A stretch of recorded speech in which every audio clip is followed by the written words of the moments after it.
Alright, what's up sa inyo mga boss? So, testing tayo ng ating amplifier mga bossing, no? Ang amplifier board mga bossing. Ito nga pala mga bossing ay si XH-A A232 mga bossing, no? Yung kanyang chipset mga bossing is TPA3110 mga bossing. So, ang kanyang power output mga bossing is 30 watts per channel mga bossing, no?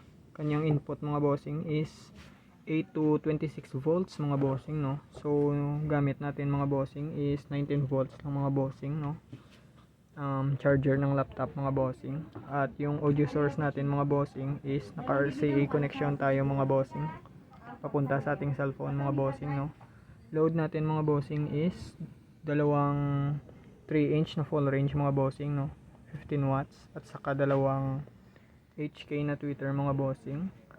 20 watts mga bossing. Naka 3.3 na kapasitor mga bossing. So try natin ito mga bossing.